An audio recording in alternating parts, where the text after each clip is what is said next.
Welcome to face to face. నేను సోమగోపాల్. ఇవాళ నా guest Peddapalli MP Balka Suman. University నుంచి నేరుగా పార్లమెంటుకు వెళ్ళారు. ఆయన పార్లమెంట్లో ఉన్న అతి తక్కువ వయసున్న ఎంపీల్లో ఒకరు Suman. Welcome to face to face Balka Suman గారు. 2.5 ఏళ్ల రాజకీయ జీవితం, రాజకీయ అనుభవం ఎలా ఉంది మీకు? డెఫినెట్గా నిజంగా నేను చాలా అదృష్టవంతుని. ఆనాడు నేను కూడా అనుకోలే పార్లమెంట్ సభ్యుడిగా నాకు అవకాశం వస్తుందని నేను కూడా అనుకోలే. కేసీఆర్ గారు అనుకోకుండా నాకు ఒక అవకాశం ఇస్తే పెద్దపల్లి పార్లమెంట్ నియోజకవర్గ ప్రజలు నన్ను గుండెల్లో పెట్టుకుని తెలంగాణలో 3rd హైయెస్ట్ మెజార్టీ నాది 2,92,000 ఓట్ల మెజార్టీతో ఆనాడు చాలా బలమైన ప్రత్యర్థి కాంగ్రెస్ పార్టీ అతని పైన గెలిపించినారు. నిజంగా నేను కేసీఆర్ గారికి పెద్దపల్లి పార్లమెంట్ నియోజకవర్గ ప్రజలకు ఆజన్మాంతం రుణపడి ఉంటా. నేనేం చేసినా డెఫినెట్గా ఎంత చేసినా వాళ్ళకి తక్కువే. అంటే ఈ 2.5 ఏళ్ల అనుభవంతో మీరు ఎంపీగా మీ కాన్స్టిట్యున్సీకి, అలాగే విద్యార్థి దశ నుంచే మీరు రాజకీయాల్లోకి వచ్చారు కాబట్టి యూనివర్సిటీల కోసం ఏం చేశారు? రామగుండం ఎరువుల కర్మాగారం ఎప్పుడూ మూతపడ్డది. మా కాలంలో దాన్ని ఇమీడియట్గా పునరుద్ధరింపజేసినాం. అదేవిధంగా సింగరేణి వారసత్వ ఉద్యోగాలు అదొక పెద్ద సమస్య. ఆనాడు జాతీయ సంఘాలు, అదేవిధంగా ఆనాడు ఉన్నటువంటి కాంగ్రెస్ తెలుగుదేశం పార్టీలు, చంద్రబాబు నాయుడు గారు వీళ్ళంతా కలిసి పోగొట్టినారు. మేము దాన్ని పునరుద్ధరించడానికి ఈ 2 సంవత్సరాల కాలంలో చాలా కష్టపడ్డాం. యూనివర్సిటీలకు సంబంధించి ఉస్మానియా యూనివర్సిటీ సెంటినరీ సెలబ్రేషన్ సందర్భంగా 100 కోట్ల రూపాయలు నిధులు ఉస్మానియా యూనివర్సిటీకి ఇవ్వడానికి ముఖ్యమంత్రి గారు ఒప్పుకున్నారు. చాలా అద్భుతంగా శతాబ్ది ఉత్సవాలు చేద్దామని చెప్తా ఉన్నారు. అదేవిధంగా మన విద్యార్థులు, తెలంగాణ విద్యార్థులు అంటే we can compete with anybody anywhere అనేటటువంటి ఒక కాన్ఫిడెన్స్ వచ్చేటట్టుగా యూనివర్సిటీ విద్యార్థులను కానీ మిగతా వాళ్ళని కానీ తీర్చిదిద్దాల్సినటువంటి అవసరం ఉంది. అంతేకాకుండా ప్రధానంగా ఇవాళ నోటిఫికేషన్ల విషయం కూడా తీసుకుంటే ప్రధానంగా తెలంగాణ ఉద్యమం అంతా నిధులు, నియామకాలు అన్న 2 ప్రధాన ఎజెండాలపై నడిచింది. కానీ ఇప్పటికీ నియామకాలు లేవని ఉస్మానియా విద్యార్థులు ఆందోళన చేస్తున్నారు, ప్రభుత్వానికి వ్యతిరేకంగా కార్యక్రమాలు చేస్తున్నారు. దీన్ని మీరు ఎట్లా చూస్తారు? ఉస్మానియా విద్యార్థులు ఏం చేస్తలేదు. కొంతమంది ఏదో వేరే సంఘాల వాళ్ళు కావాలని ప్రభుత్వం మీద బురద జల్లడం పనిగా పెట్టుకున్నటువంటి కొంతమంది వాళ్ళు, ప్రతిపక్ష పార్టీలకు సంబంధించినటువంటి వాళ్ళు చేస్తూ ఉన్నారు. యూనివర్సిటీలో చాలామంది విద్యార్థులు మీరు వెళ్ళి ఇప్పుడు చూస్తే మెయిన్ లైబ్రరీలో మంచిగా చదువుకుంటూ ఉన్నారు. అదేవిధంగా క్యాంపస్లో మిగతా చోట్ల మంచిగా చదువుకుంటూ ఉన్నారు, క్లాసెస్ అటెండ్ అవుతూ ఉన్నారు. వాళ్ళు ఎవరు ఏం చేయట్లేదు. కొంతమంది కావాలని మా మీద బురద జల్లడానికి చేస్తూ ఉన్నారు. ఇప్పటికే టీఎస్పీఎస్సీ ఆధ్వర్యంలో దాదాపు వేలాది ఉద్యోగాలకు నోటిఫికేషన్లు ఇచ్చినాం. గురుకులాలకు సంబంధించి కూడా అతి త్వరలో దాదాపు 9,000 ఉద్యోగాలకు నోటిఫికేషన్లు రాబోతూ ఉన్నాయి. డిఎస్సికి సంబంధించి నోటిఫికేషన్ రాబోతోంది. ఇప్పటికే సింగరేణి, జెన్కో, ట్రాన్స్కో, ఇతర ప్రభుత్వ రంగ సంస్థల ఆధ్వర్యంలో కూడా రిక్రూట్మెంట్లు చాలానే జరిగినాయి. ఒకవైపు ప్రభుత్వ రంగంలో ఉద్యోగాలు భర్తీ చేయడం, రెండోది ప్రైవేట్ రంగంలో కూడా ఉండేటటువంటి అవకాశాలకు అనుగుణంగా తెలంగాణ విద్యార్థులు నా దిశగా తీర్చిదిద్దడం అనేటటువంటి 2 ప్రయారిటీస్ని పెట్టుకుని మేము ముందుకు పోతా ఉన్నాం. ఎవరు అధైర్యపడాల్సినటువంటి అవసరం లేదు. భవిష్యత్తులో పెద్ద ఎత్తున నోటిఫికేషన్లు ఇవ్వడానికి ప్రభుత్వం రంగం సిద్ధం చేస్తూ ఉంది. ఉద్యమంలో బాల్కా సుమన్ చాలా ఫిరోషియస్గా ఉండేవాడు. స్టూడియోల్లో దాడులు కూడా చేశారు. అంటే ఈ 2.5 ఏళ్ల రాజకీయ అనుభవం ఏమైనా అనుభవం నేర్పిందా, లేకపోతే అలాగే ఉన్నారా? డెఫినెట్గా ఉద్యమంలో చాలా అగ్రెసివ్గా ఉండేది. ఉద్యమంలో సహజంగానే యంగ్ బ్లడ్ కాబట్టి అగ్రెసివ్గా ఉండేది. ఉద్యమంలో అగ్రెసివ్గా ఉండకపోతే తప్పు. డెఫినెట్గా ఉండాల్సినటువంటి పరిస్థితులు చాలా సందర్భాల్లో వచ్చినాయి, ఉండేవాళ్ళం. అదే క్రమంలో చాలా లాఠీ దెబ్బలు మీకు కూడా తెలుసు, వందలాది కేసులు, చాలా రోజుల పాటు జైళ్ళల్లో నిర్బంధం, బయట కూడా ఫ్రీగా తిరిగేటటువంటి పరిస్థితులు లేనంత నిర్బంధం ఆ రోజుల్లో మేము ఎదుర్కొన్నాం. అయినప్పటికీ కూడా తెలంగాణ రాష్ట్ర సాధనలో నా వంతు పాత్ర నేను పోషించిన, అదొక దైవ కార్యంగా నేను భావించిన. సో దానికి కూడా ప్రజలు డెఫినెట్గా నన్ను గుర్తించినారు. ఇవాళ మా ముఖ్యమంత్రి గారు నాకు ఒక అవకాశం ఇస్తే నన్ను ఆశీర్వదించి పార్లమెంటుకు పంపడం అది ఆషామాషి విషయం కాదు. ఇవాళ నాలాగా తెలంగాణ ఉద్యమంలో చాలామంది కార్యకర్తలు పనిచేస్తున్నారు, చాలామంది విద్యార్థులు పనిచేస్తున్నారు, చాలామంది ఉద్యమకారులు పనిచేస్తున్నారు. మరి చాలామందికి రాని అవకాశం ఇవాళ నాకు వచ్చిందంటే నిజంగా నేను అదృష్టంగా భావిస్తూ ఉన్నా. ప్రొఫెసర్ కోదండరామ్ గారు జేఏసీ చైర్మన్గా పనిచేశారు. ఎందుకు ఎంపీ సుమన్ టార్గెట్ చేశారు? నేనేం టార్గెట్ చేయలేదు. కోదండరామ్ గారే మా ప్రభుత్వానికి టార్గెట్ చేసినారు. మీరు గమనించినట్టయితే నాదొక్క ప్రశ్న సోమగోపాల్ గారు, మనమంతా కూడా ఆలోచించాలి. 58 సంవత్సరాలు ఆంధ్ర పాలన మనం చూసినాం. ఒక 10 సంవత్సరాల కేసీఆర్ పాలన చూసే ఓపిక మనకు లేదా? మా ప్రభుత్వం వచ్చినటువంటి మొదటి సంవత్సరం నుండే కోదండరామ్ గారు మా మీద దాడి పెట్టడం, అదేం నైతికత, అదేం పద్ధతి? మేధావని చెప్పుకునేటటువంటి కోదండరామ్ గారికి ఆ వైఖరి సరైనది కాదు కదా. కనీసం ప్రజలు ఎన్నుకున్నటువంటి ప్రభుత్వం, ప్రజలు 5 సంవత్సరాలకు మాకు ఓటేసి మాకు అవకాశం ఇచ్చినారు. మా ఎన్నికల మేనిఫెస్టోలో మేము ఏమేమి చేస్తామనేటటువంటి విషయాలు చెప్తే వాటిని నమ్మి ప్రజలు మాకు ఒక అవకాశం ఇచ్చినారు. ఒక 5 సంవత్సరాల కాలానికి ప్రజలే మాకు అవకాశం ఇచ్చినప్పుడు ఆ 5 సంవత్సరాల వరకైనా కనీసం ఓపికగా ఎదురు చూడలేనటువంటి కోదండరామ్ గారు సంవత్సరం కాకముందే మా మీద దాడి పెట్టడం వెనుక దురుద్దేశం ఏంది?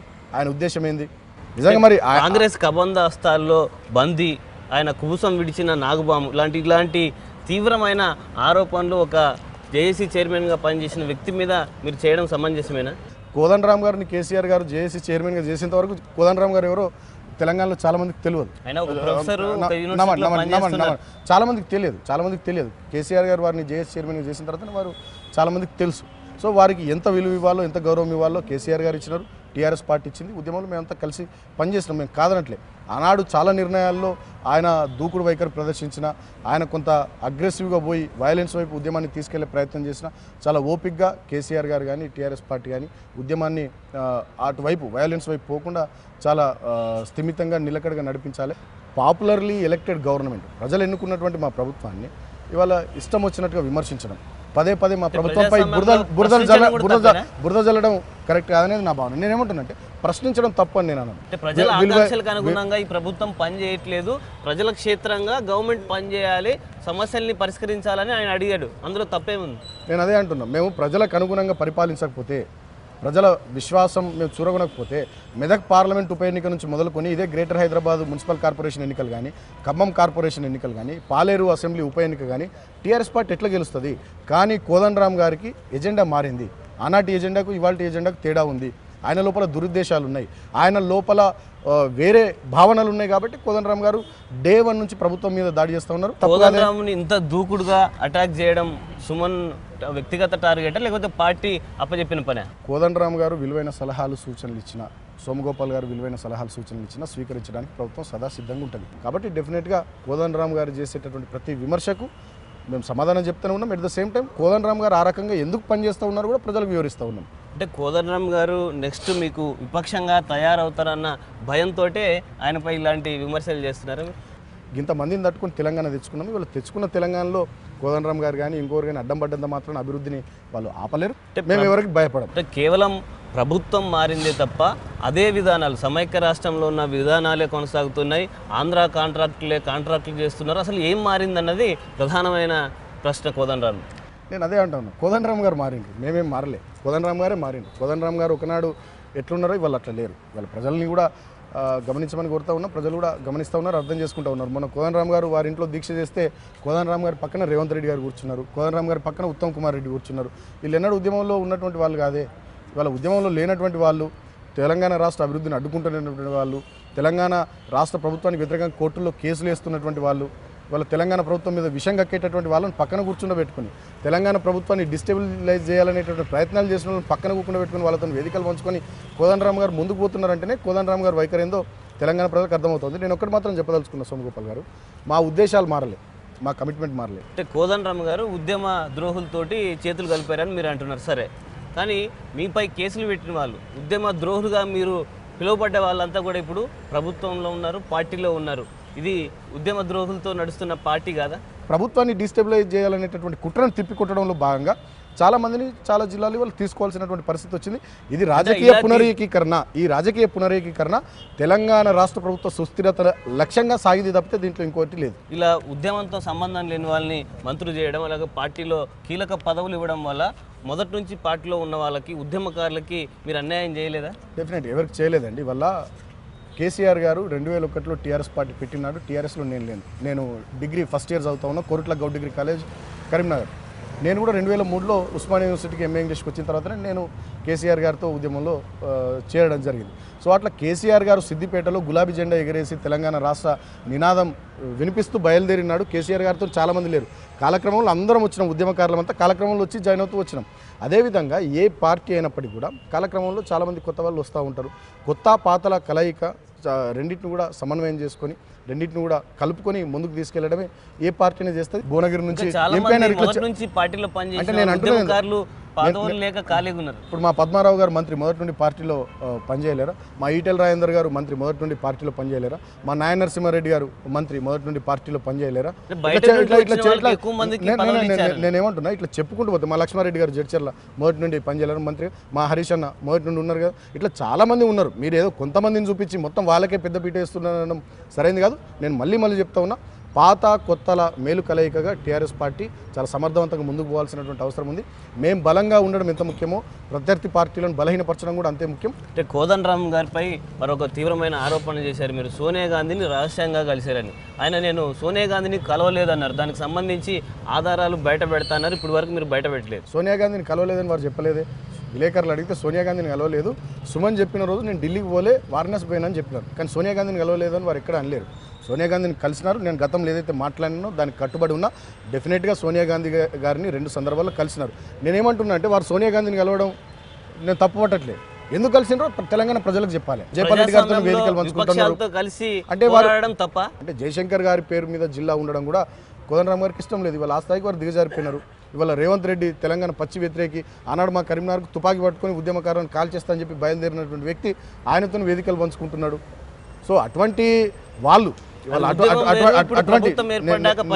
నేనేమంటున్నా అటువంటి వాళ్ళతో వేదికలు పంచుకుంటూ కోదండరామ్ గారు గతంలో ఉన్నటువంటి విధానాలు అవలంబిస్తుంది టీఆర్ఎస్ పార్టీ, గతంలో ఉన్నటువంటి పద్ధతులను అవలంబిస్తుంది ప్రభుత్వాన్ని వారు మాట్లాడితే ఏ రకంగా ఉంటుంది? అది తెలంగాణలో ప్రజలు సంతృప్తిగా లేరు. వాళ్ళ ఆకాంక్షలకు అనుగుణంగా తెలంగాణ ప్రభుత్వం టీఆర్ఎస్ ప్రభుత్వం పనిచేయడం లేదు. కానీ ఖచ్చితంగా ప్రత్యామ్నాయ రాజకీయం అవసరం ఉంది తెలంగాణలో అని ప్రొఫెసర్ కోదండరామ్ చెప్తున్నారు. తెలంగాణలో ప్రజలు సంతృప్తిగా ఉన్నారా లేరా అని చెప్పడానికి ఇందాక నేను చెప్పినట్టుగా తెలంగాణలో ఈ 2.5 సంవత్సరాల కాలంలో జరిగినటువంటి పలు ఉప ఎన్నికలే దానికి నిదర్శనం. దాంట్లో వచ్చినటువంటి ఫలితాలు ప్రజలంతా కూడా చూస్తూ ఉన్నారు. అంతేకాకుండా ఇవాళ దేశంలో ఏ సంస్థ సర్వే చేసినా ఎవరు నెంబర్ 1 ముఖ్యమంత్రి అంటే కేసీఆర్ గారే. ఇవాళ ప్రజలు సంతృప్తిగా లేకపోతే ఇవాళ ఆ ఫలితాలు రావు. కాబట్టి కేవలం తెలంగాణ రాష్ట్ర ప్రభుత్వం మీద బురద జల్లడం, తెలంగాణ రాష్ట్ర ప్రభుత్వాన్ని బదనాం చేయడమే లక్ష్యంగా కోదండరామ్ గారి విమర్శలు ఉన్నాయి తప్పితే, కోదండరామ్ గారి మాటలు ఉన్నాయి తప్పితే అసలు ఇవాళ నేను కోదండరామ్ గారిని ప్రశ్నిస్తూ ఉన్నా. ఈ 2.5 సంవత్సరాల కాలంలో మీరు తెలంగాణ కోసం చేసింది ఏంది? తెలంగాణ వారు చెప్పడం ఏంది?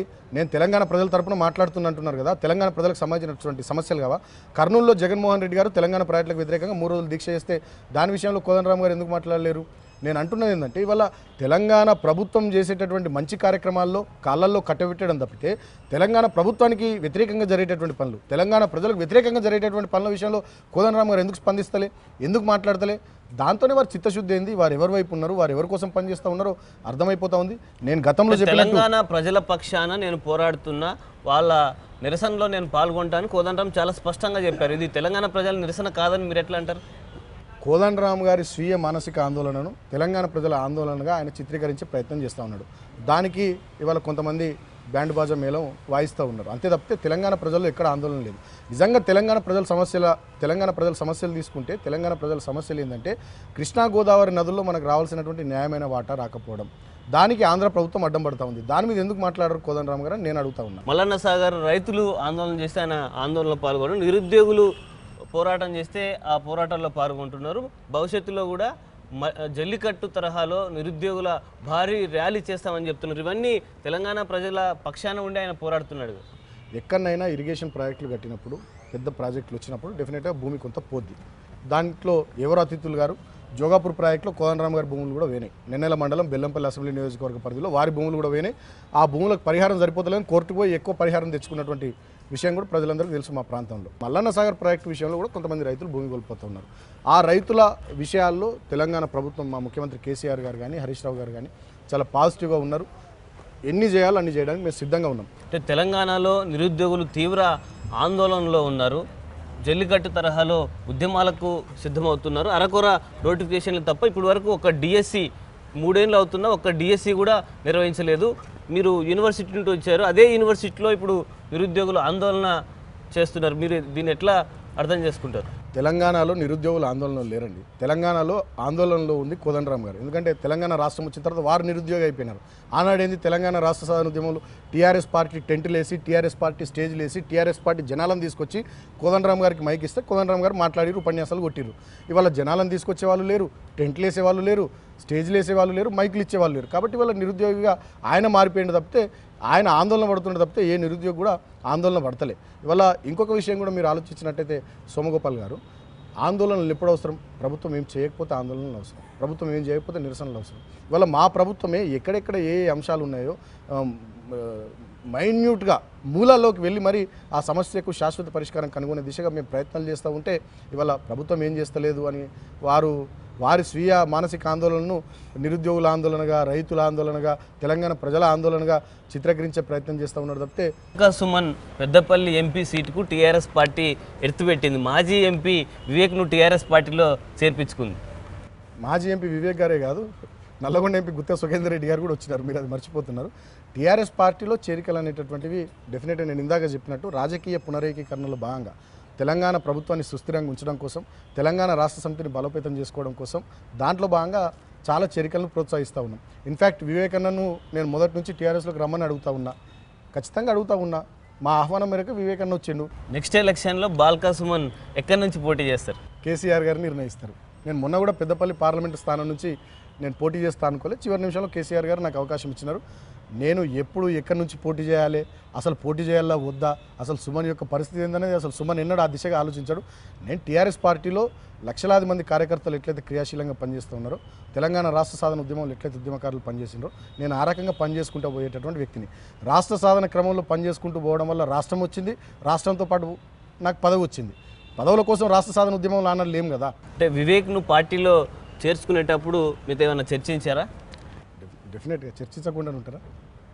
వివేకన్నను నేనే రమ్మన్నా, అక్కడ వారు ఉండి చేసేది ఏం లేదు. వారు పార్టీలోకి రావడం వల్ల ఆ ప్రాంతంలో మా పార్టీకి లాభం అవుద్ది, ప్లస్ వారికి కూడా డెఫినెట్గా లాభం అవుతుంది కాబట్టి వారిని రమ్మన్నా. అంటే పెద్దపల్లి ఎంపీగా వివేక్ పోటీ చేస్తే మీకు సమ్మతమైన నెక్స్ట్ ఎలక్షన్లో? కేసీఆర్ గారు ఏ నిర్ణయం తీసుకున్నా బాల్క సుమన్ అనేటటువంటి వ్యక్తి శిరస వహిస్తాడు. దాంట్లో ఇంకో మాటకు ఆస్కారం ఉండదు. అంటే ఒకవేళ ఎంపీగా వివేక్ పోటీ చేస్తే సుమన్ ఎమ్మెల్యేగా వెళ్తాడా? నేను ఏమంటున్నా, కేసీఆర్ గారు ఏ నిర్ణయం తీసుకున్నా బాల్క సుమన్ అనేటటువంటి వ్యక్తి కేసీఆర్ గారి నిర్ణయాన్ని శిరస వహిస్తాడు. దాంట్లో ఇంకొక మాట ఉండదు. వివేక్ మీపై పోటీ చేశారు, మీరు ఒక స్లోగన్ తోటి ఆ ఎలక్షన్లో గెలిచారు. 100 కోట్ల 100 కేసుల ఎవరిని గెలిపిస్తారో తేల్చుకోండి అని మీరు ఎన్నికల బరిలోకి వెళ్ళారు. కానీ మీరు ఎంపీగా గెలిచారు. ఇప్పుడు ఆయన మీ పార్టీలోకి రావడాన్ని మీరు ఎలా చూస్తారు? ఆనాడు ఎన్నికల సందర్భంలో ఖచ్చితంగా గెలవాలి, అందరం గెలిచి తీరాలి. ఆ క్రమంలో టీఆర్ఎస్ పార్టీ ఎన్నికల మేనిఫెస్టోతో పాటు ఆనాడు ఉన్నటువంటి ప్రతి ఒక్క అంశాన్ని ఎన్నికల్లో ఒక ఎజెండాగా ముందు పెడతాం. ఆ క్రమంలో చాలా అంశాలు ఎన్నికల్లో మాట్లాడతాం. పెద్దపల్లి పార్లమెంట్ నియోజకవర్గ ప్రజలు కేసీఆర్ గారు సుమన్ని ఇక్కడికి పంపించినారు. సో కేసీఆర్ గారిని బలపరచాలి, సుమన్ని ఆశీర్వదించాలనేటటువంటి ఒక ఆలోచనతో నన్ను గెలిపించినారు. భవిష్యత్తులో మీరు ఇందాక అన్నట్టుగా కేసీఆర్ గారు ఏ నిర్ణయం తీసుకున్నా డెఫినెట్గా పెద్దపల్లి పార్లమెంట్ నియోజకవర్గ ప్రజలు కేసీఆర్ గారికి మద్దతుగానే ఉంటారు. అంటే ఒకవేళ మీరు ఎమ్మెల్యేగా పోటీ చేయమంటే ఎక్కడి నుంచి పోటీ చేస్తానని మీరు చెప్తారు సీఎంకి? నేను ఇందాక చెప్పినట్టుగా ఎక్కడి నుంచి పోటీ, ఏ పోటీ, దేనికి పోటీ అనేటటువంటి చర్చ అసలు ఉండదు మా పార్టీలో. నియోజకవర్గ అభివృద్ధి, పార్టీ కార్యక్రమాలు, దీనిపైనే నా కాన్సన్ట్రేషన్ ఉంటుంది తప్పితే ఇంకో దాని గురించి నేను ఆలోచించను. అంటే వివేక్ ఫైనాన్షియల్గా బాగా స్ట్రాంగ్, ఆయన లాబింగ్కు సుమన్ తట్టుకుంటాడా? వివేక్ గారు నేను మంచి మిత్రులం, చాలా విషయాలు చాలా ఓపెన్గా షేర్ చేసుకుంటాం, మంచిగా కలిసిమెలిసి ఉంటాం. ఇవాళ ఇద్దరం ఒకటే పార్టీ. మా పార్టీ యొక్క అభివృద్ధి, మా ప్రభుత్వం యొక్క ఆలోచనలు ప్రజల్లోకి తీసుకెళ్లడం, మా నియోజకవర్గాలు తెలంగాణ రాష్ట్రానికి దీన్ని గొప్పగా అభివృద్ధి చేసుకోవడం, ఈ ఆలోచనలు తప్పితే వారు ఏం చేస్తారు ఇది దాని గురించి నేను ఎన్నడూ ఆలోచించా. త్వరలో బొగ్గు గని కార్మిక సంఘాల ఎన్నికలు వస్తున్నాయి. ఆ సంఘాలపై సుమన్కు పట్టు లేదు, అందుకోసమే వివేక్ను పార్టీలోకి తీసుకొచ్చారు. నిజమేనా? ఇదో పెద్ద జోక్. ఇవాళ టీఆర్ఎస్ పార్టీకి తెలంగాణ రాష్ట్రం అంతా పట్టుంది. సో టీఆర్ఎస్ పార్టీకి అనుబంధంగా ఉన్నటువంటి ఒక కార్మిక సంఘంపై పార్టీకి పట్టు లేదనడం అది అసంబద్ధం, అది కరెక్ట్ కాదు. ఇవాళ పార్టీ కన్సర్న్లోనే ఆ సంఘం నడుస్తూ ఉంది. ఆ సంఘానికి గౌరవ అధ్యక్షురాలుగా మా కవిత గారు ఉన్నారు. ఇంకేం కావాలి? అంటే బొగ్గు గని కార్మిక సంఘాల ఎన్నికల్లో గెలవడానికి సుమన్కు చెక్ పెట్టడానికే వివేక్ని తీసుకొచ్చారు. సుమన్కు చెక్కు, ఇంకొకరికి చెక్ అనేది కాదు. నేను ఏమంటున్నా, బొగ్గు గని కార్మిక సంఘం ఎన్నికల్లో గతంలో మేము ఉద్యమంలో ఉన్నప్పుడే గెలిచినాము. ఇవాళ ఇన్ని నిర్ణయాలు తీసుకున్నాం.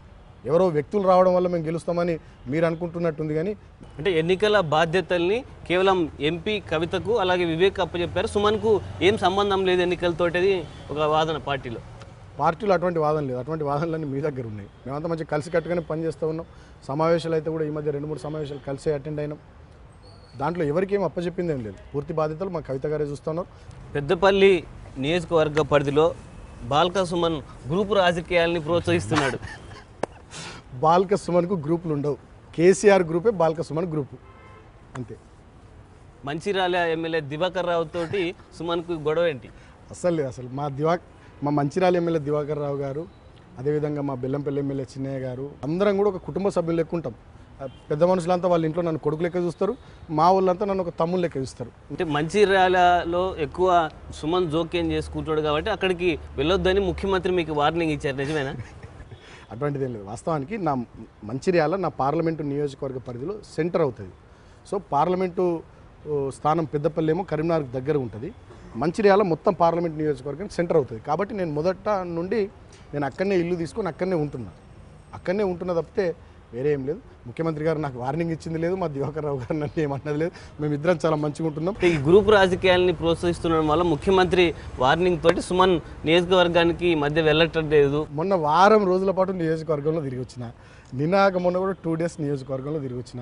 నా ఎంపీ ఫండ్స్ను కూడా డైరెక్ట్గా నేను ఖర్చు చేయను. మొత్తం నా 5 కోట్ల ఎంపీ నిధులను కూడా మా ఎమ్మెల్యేలకి ఇచ్చేస్తా. కావాలంటే మీరు ఎమ్మెల్యేలతో కూడా క్రాస్ చెక్ చేసుకోవచ్చు. ఎక్కడ కూడా మా ఎమ్మెల్యేలకు నాకు కానీ ఎలాంటి భేదాభిప్రాయాలు లేవు. చాలా మంచిగా ఉన్నాం, సమన్వయంగా ఉన్నాం. ఇది ఇవాల్టి ఫేస్ టు ఫేస్. మరో వారం మరో గెస్ట్తో కలుద్దాం. లక్ష్మణ్ విసుపాల్తో కలిసి సోమగోపాల్ సైనింగ్ ఆఫ్.